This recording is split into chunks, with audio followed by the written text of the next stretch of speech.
कैसे एक श्राप की वजह से भगवान विष्णु को लेना पड़ा बार बार धरती पे जन्म। महर्षि भृगु का दूसरे मनवंतर में जन्म कैसे हुआ।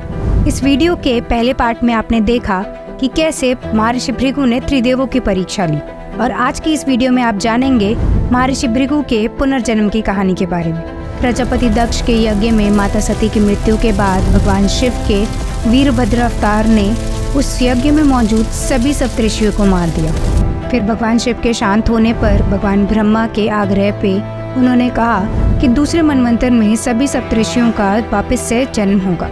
फिर चाक्षुष मनवंतर के अंत में वरुण देवता ने एक विशाल ब्रह्मा यज्ञ करवाया, जिसमें से एक के बाद एक 8 महर्षियों का जन्म हुआ।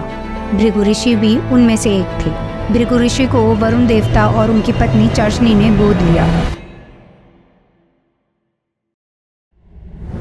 चाक्षुष मनवंतर के दूसरे जन्म में ऋषि भृगु की पत्नी पौलमा बनी। पौलमा गर्भवती थी। फिर एक दिन ऋषि भृगु अपने प्रातःकालीन स्नान के लिए बाहर गए। पौलमा को आश्रम में अकेला छोड़ गए।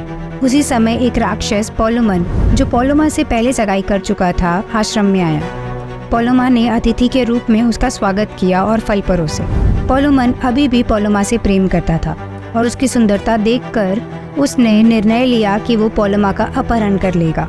फिर उस राक्षस ने देखा घर के कोने में यज्ञ की अग्नि जल रही है। वो अग्नि के पास गया और कहा, हे अग्निदेव, आप सब देखते हैं, कुछ वर्षों पहले पौलमा मेरी मंगेतर थी। फिर उसके पिता ने धोखे से मुझे उससे छीन लिया। इसी प्रकार ऋषि भृगु ने उससे मुझसे चुरा नहीं लिया। क्या वो मेरे अधिकार की नहीं है? अग्नि ने कहा, ये सच है कि बहुत वर्षों पहले पौलमा की तुमसे सगाई हुई थी, लेकिन उसके पिता ने बाद में ऋषि भृगु से उसका विवाह करने का निर्णय लिया। अब वो ऋषि भृगु की पत्नी है, तुम्हारी नहीं। ये सब सुनकर पौलुमन को गुस्सा आ गया और उसने पौलुमा का अपहरण कर लिया और भागने लगा। भागते समय पौलुमा का बच्चा गर्भ से गिर गया। नवजात बालक से दिव्य किरणें निकली और उसकी चमक से पौलुमन जलकर मर गया। उसके बाद पौलुमा ने अपने पुत्र को उठाया और वापस आश्रम लौट आई। आश्रम लौटाने पर ऋषि भृगु को पौलुमा ने पूरी घटना सुनाई।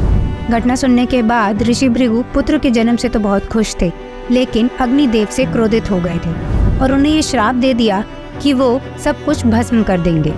अग्निदेव ने इसका विरोध किया, पर फिर भी ऋषि भृगु ने अपना श्राप वापस नहीं लिया। इससे अग्नि ने अपने सभी कर्तव्यों से मुंह मोड़ लिया और सभी यज्ञ रोक दिए, जिससे सभी देवताओं को परेशानी हुई। आखिरकार सभी ऋषि और देवता ब्रह्मा जी के पास गए और अपनी समस्या बताई। फिर उसके बाद ब्रह्मा जी ने अग्निदेव को आश्वासन दिया कि वो जिसे भी छुएगा वो भस्म हो जाएगा, लेकिन वो उसकी ज्वाला जिसे भी छुएगी वो शुद्ध हो जाएगी। इसके बाद अग्निदेव ने अपने सभी कर्तव्यों को वापस संभाल लिया। चैवन और उसकी पत्नी आरुषि का एक पुत्र औरवा था और दूसरा पुत्र ऋचिक। ऋचिक का पुत्र था जमदाग्नि, जिनका विवाह क्षत्रिय कन्या रेणुका से हुआ, जो भगवान परशुराम के पिता थे। मत्स्य पुराण में वर्णित एक कथा के अनुसार देवता और असुर सदा के लिए शत्रु थे और वो हमेशा युद्ध करते रहते थे।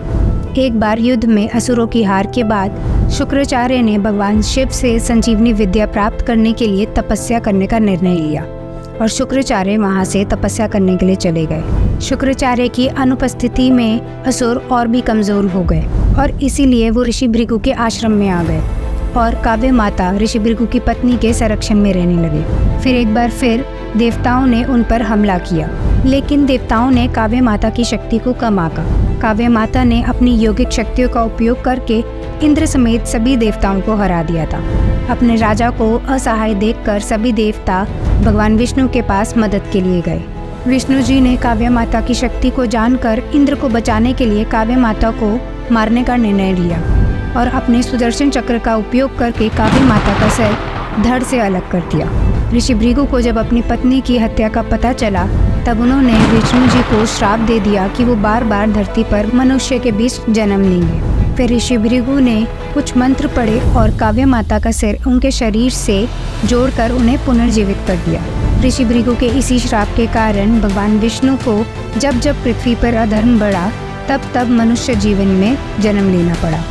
इसी श्राप के कारण ही भगवान राम, कृष्ण और परशुराम का मनुष्य अवतारों में जन्म हुए। बाकी मानस पुत्रों की कहानी और सृष्टि के जन्म से लेकर कलयुग तक की कहानी हम आगे बढ़ाएंगे हमारी सीरीज एनलाइटन राज के अगली वीडियोस में। हमारे इस मिशन में हम उम्मीद करते हैं कि आप हमारे साथ जुड़े रहें और ऐसी ही ज्ञान भरी और इंटरेस्टिंग वीडियोस देखने के लिए like and subscribe my channel.